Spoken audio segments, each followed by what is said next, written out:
Alright, hello guys, how's it going? In today's video, we're going to be talking about an upcoming huge cooldown that's going to be entering into the United States. This is already partially underway, but it is really going to get more intense as we move on further into the pattern over the coming weeks in April of 2021.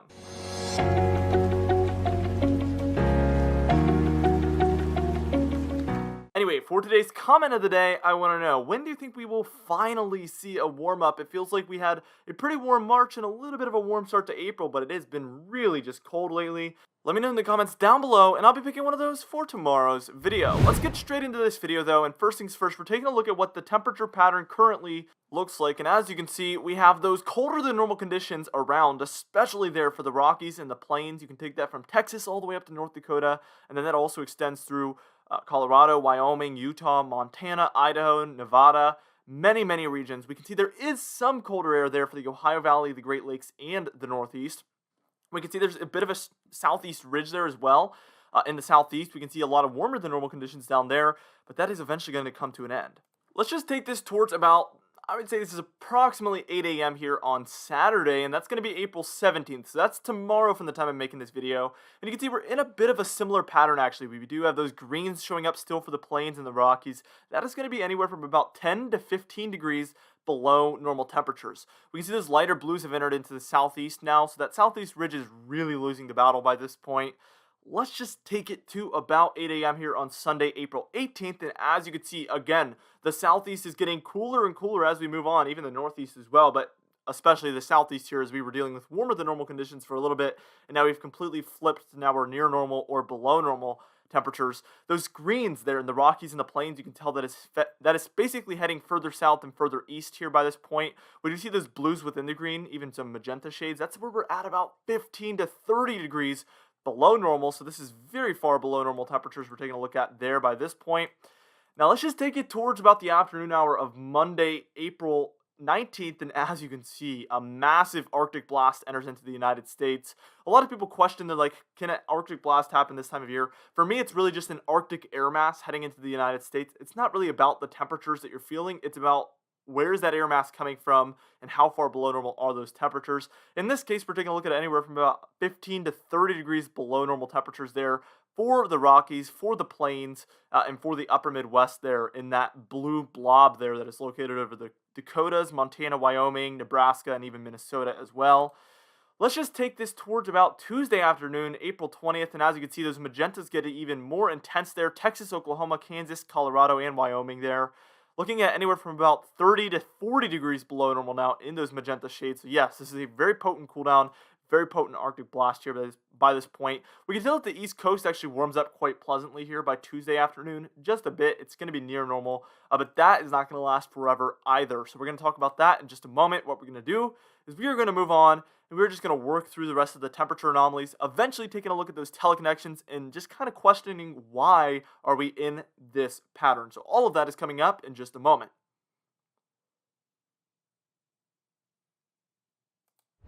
Alright, now here we are taking a look, and this is going to be by approximately 7 p.m. here on Wednesday, April 21st, and as you can see, we don't have those magentas anymore, but that green is very widespread here by this point. We still have those blues on the western end of this for Texas, New Mexico, Oklahoma, Kansas, Wyoming, even Colorado and Nebraska there as well. That's where we're, again, 15 to 30 degrees below normal. The greens is about 10 to 15 degrees below normal. This is still very potent. Not nearly as potent as those blues and those magenta shades are.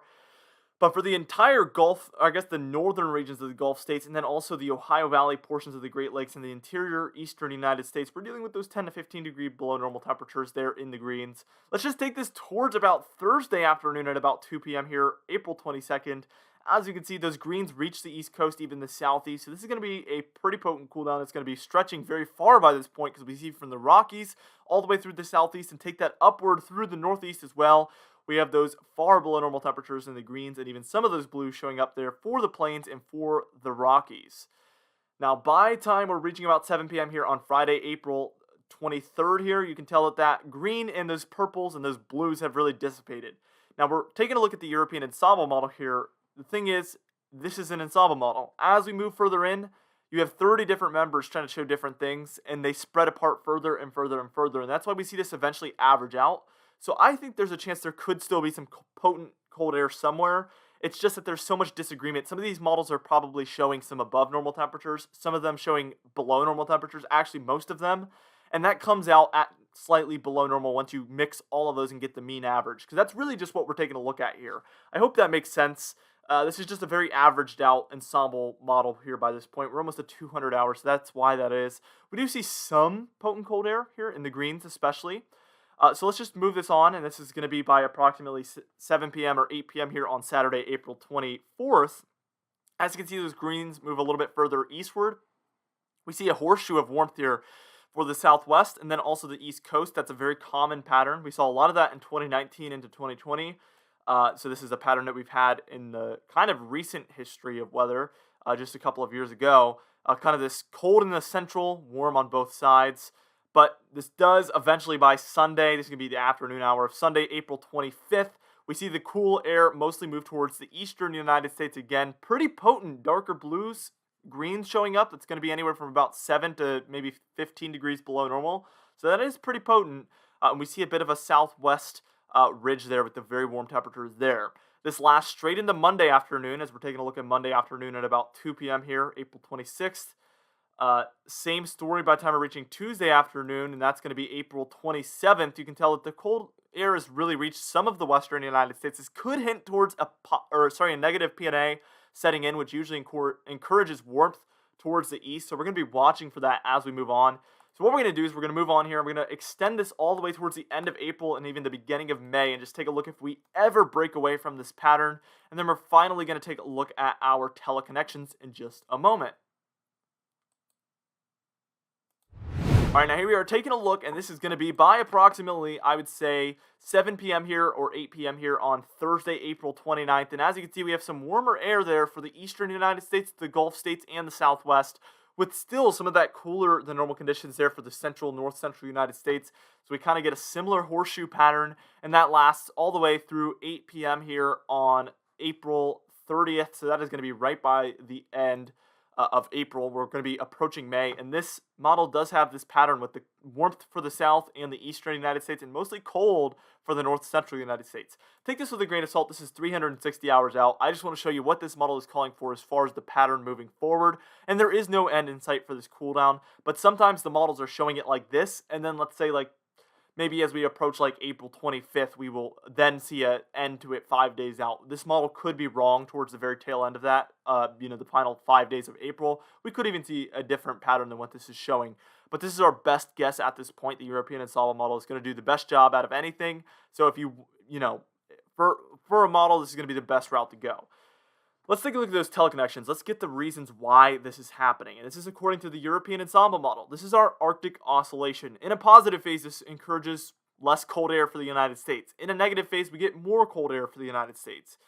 As you can see, we're in a positive phase here. We're going to be in a positive phase towards about the 22nd, and then we get a flip here. We go towards negative, and that lasts all the way through May 1st, according to this European ensemble model. All right. Now, you need to give it a few days lag, so we might be taking a look at a negative AO pattern by the time we're taking a look at about April 24th, perhaps, 25th, and that's only going to make things colder, and that's going to allow for that Arctic air to really enter in. NAO is basically the same thing. In a negative phase here, we see a lot of colder than normal conditions for the eastern United States.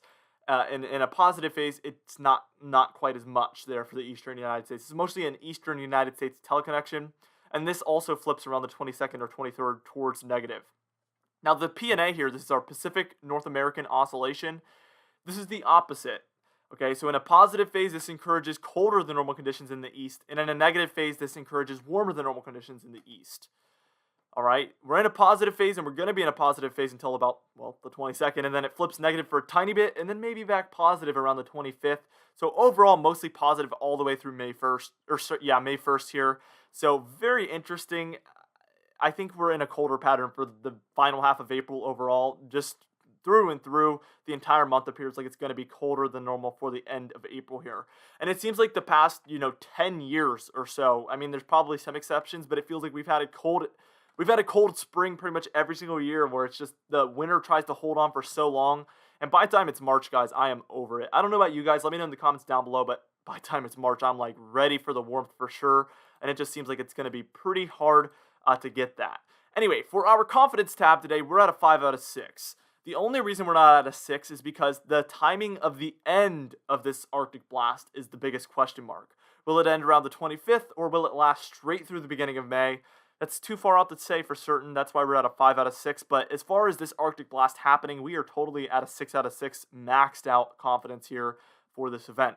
Anyway, for today's comment of the day, I asked you guys, where do you think the most snowfall will occur with this snowstorm we're dealing with? And Michael J said, I think the Green Mountains will see the most snow. And I definitely agree. You guys have heard me in my previous videos saying the Berkshires and the Green Mountains will get the most. And I definitely agree there. Anyway, for today's patron highlight of the day, I want to thank you all for supporting the channel, but especially our platinum patrons: Property Damage, John Benbenek, James Wade, Dovey Nagel, Alan Palemo, Adam S., Larry LePan, Donna Carnes, Cameron Marshall, and Adam Mattis.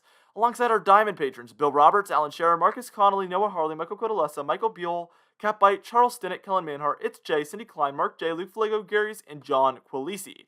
If you would like to be a part of this patron end screen of the day, you can do so by joining our very exciting Patreon page in the description and in the pinned comments down below. Alright, and also for our channel members highlight of the day, I want to thank you all for also supporting the channel, but especially our Weather Top Dog, Hair Farms 1, and then our super fan, Phoenix Nimitz. You can join this by clicking that button next to the subscribe button today. Anyway, guys, thank you so much for watching this video. Be sure to like it for the YouTube algorithm. That really helps out. Also, commenting anything down below literally helps as well. Be sure to subscribe for more weather-related content, and I will see you guys in the next video.